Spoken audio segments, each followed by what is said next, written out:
Yo, what's up there guys, this is Immersive Gamer 83 and thank you very much for stopping by. Today I finally found the fix for the FOV issues with GTA 5 VR. That's Oculus Rift Dk2 support FOV fix. I'm going to show you everything all about that stuff momentarily, and just take a look at this, man. This game is fixed, everything is looking fantastic, man, and you wait until you see when we walk outside just what's in store for you guys, man. Boom. Yeah, that's what I'm talking about, man. Look at this. It looks lovely, man. Everything is fantastic.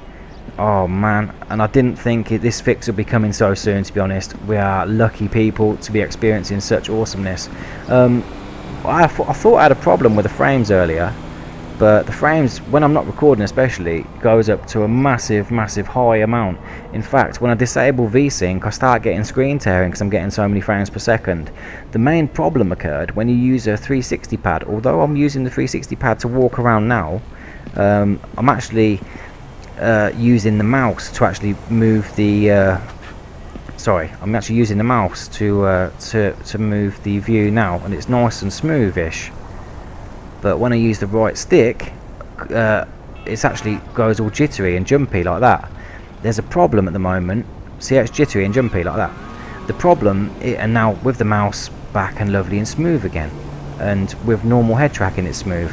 The main problem is the fact that you're using two forms of input. That's a problem, and you might feel like you're not getting the frames you are, but in actual fact you are getting perfect frames. Look at this beast, man. Looks like fucking the new Knight Rider car or something, man. Yeah, so check this out, man. It looks amazing. FOV seems correct. I've absolutely fixed the problem, man. I've worked out a fix using a combination of different settings. So to get my settings, I'm just going to go and get to them. You know, we're going to have a little explore of the city while I'm here, might as well, and explain a little bit as well. The FOV inside vehicles, however, does zoom in slightly. You know, you still get your head tracking nice and smooth, and it is very playable now. It's, you know, it's just slightly off, but it's minor. It's fucking minor compared to what it was. I'm going to call this a fix rather than a temporary solution. I'm going to say that this is now very playable and ready to go, to be honest. Just going for a drive and experiencing all the goodness. Don't worry guys, I'm going to tell you all about the fix. Don't worry about that.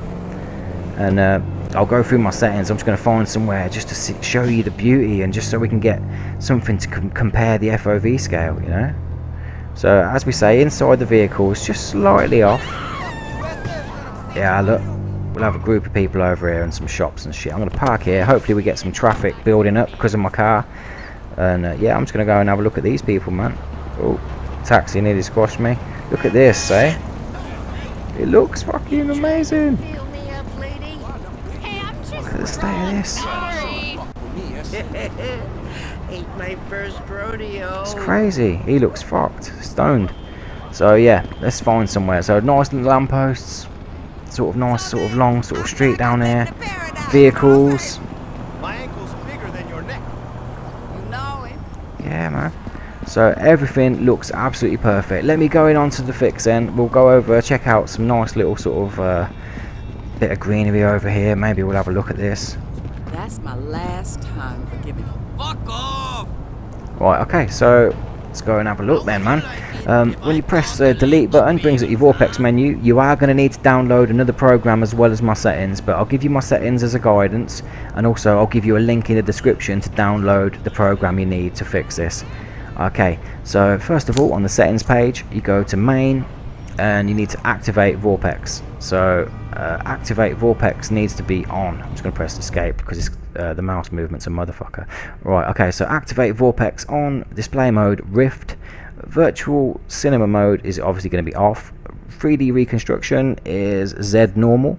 3D separation, I've got mine set at 1.60. Depth, and that's 0.65. Going on to the next one, and oh shit, press right click, sorry. Okay, so next we've got display. Image sharpening up to 1.0. That's very important. It makes the sharpness pop and makes the image a lot more clearer and nice. Fix chromatic aberration. Yeah, you need that checked. Fix blacksmith on. Aspect correction ratio letterbox 1, image zoom 0.68, and 2D FOV enhancement, leave that alone as 0. Make sure your eye cup is correct to whatever eye settings you use. IPD settings, whatever IPD you use as well. You can calibrate it in here. You can calibrate it using the Oculus thing, and then use the Oculus thing as well to get the correct number. Always don't use your own Oculus IPD settings in Vorpx. You just use Vorpx settings, and you can change it manually, because you can get issues otherwise.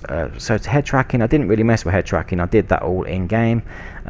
So you can do whatever you want and what feels good for your head tracking. This is just fixing the image. So yeah, that's pretty much the settings. Your image is still going to look off. So what you need to do now as well, once you've done that, is download a program. And the program, once you've done that, okay, once you've set everything up as well, just set OK and save. Click in there, and then you need to go into your game settings as well. Sorry, so start. I'll zoom out to make it easier for me. Go to your game settings, and then oh, hang on, sorry, yeah, settings. Go down to your graphics. You can turn them up or down depending on what feels good for you, but the most important one for me is display. So once you've got your display settings, I'd turn the brightness right down as well. That makes things look a lot nicer. You've got an FOV slider in camera, so first person on foot of field of view camera, turn that up. Very, very important that you turn that up. Yeah, the brightness again, turn that down. There's some other settings as well. Make sure that your field of view stuff, that's okay, you can have it on, but there's like an image blur. You want to turn the blur one off as well. Once you've done that, this program that you need to download, let me just tell you what it's called. I'll put a link into the description for you. The actual program is called Flawless Widescreen. That's Flawless Widescreen. Your game might flag it. Your game might actually flag it as being like sorry, not your game, your firewall, or your fucking, or, you know, all them sorts of things, like Norton and that. If you've got Norton, it'll probably flag, and a few other things, it'll probably flag up as being something bad. It's not. All it does is fix it. And basically, once you open it, scroll down to where it says GTA 5. I'll go through this as well separately, but I'm just going to put this out as one video, man. It's very, very straightforward thing to use. I might even be able to get out of the game now, so if I carry on and just maybe I don't know, quit out game maybe. So if I go out here, I might be able to just quit out the game. So game, exit game, and yes, okay. So now you've got a black screen, which is not good. So I'm going to stop recording, and I'll come back with the new settings. One moment. Okay, right, so we're back, and this is basically my desktop. This is the program. Make sure I'm recording. Yep, this is the program that I was talking about. It is called Flawless Widescreen, and the updated version is 1.0.15, and I've got the 64-bit executable. I'll put the link down in the description for you.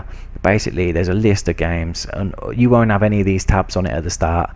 So you know, you can let me just click close all tabs like that. That's fine. You'll have something that looks a bit like this. All you'll have to do is scroll down. You'll find your game in here. So it will literally be in here as GTA V, like GTA 5. I've already done mine, so here it is.